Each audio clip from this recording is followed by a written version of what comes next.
So I'm sitting in a Dunkin' Donuts parking lot with very pretty snow coming down. So I think this is the perfect time for me to talk about what makes something Dickensian, because we see Dickensian themes starting with Pickwick Papers. And again, I haven't read Sketches by Boz, so I'm sure a lot of those are very Dickensian too. So one of the things that we know best about Dickens and Dickensian, most people know, of course, is A Christmas Carol. And just the idea of an old-fashioned Christmas, that's part of it. We have the party of Fezziwig, whatever, from Ebenezer Scrooge's Christmas Past. And we have something like that with the Christmas party at Dingley Dell. So we have a big party, mistletoe, dancing, plenty of booze. It's all adults, not really any children. But they also have a story, and I haven't talked about these yet, about Gabriel Grubb, a sexton, so he keeps a churchyard, aka a cemetery, around a church, who's very grumpy, and it's Christmas, and he yells at a boy for singing Christmas songs and yada yada, and the goblins take him and teach him a lesson. So that sounds familiar. So one of the things to note is we have a lot of the things that Dickens thinks and Dickens likes and Dickens promotes starts. And he's 24 years old, and he dies when he's about 50 something, if I remember. I don't quite remember very well.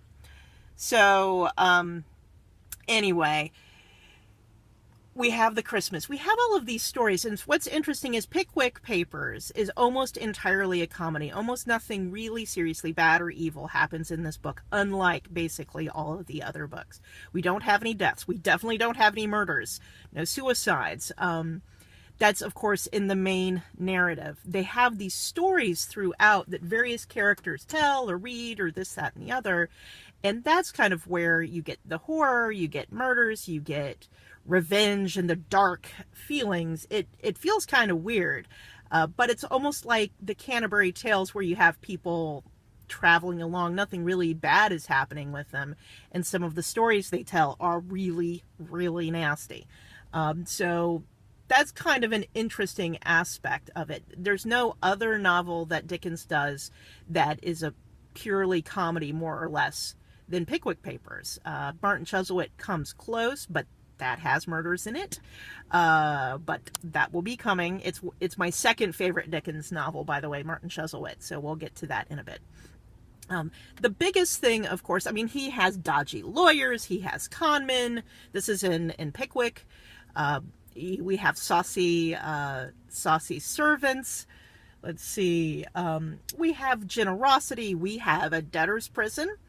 I'm just trying to think. And the big thing is, of course, there's humbuggery, and that's the big theme of Pickwick. The central characters, the Pickwickians, are all humbugs, but they're all good-natured humbugs. Basically, they're lying to themselves about what they are.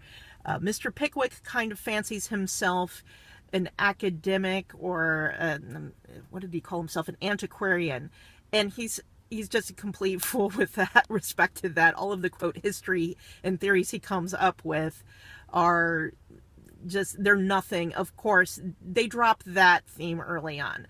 Snodgrass fancies himself a literary man, a poet.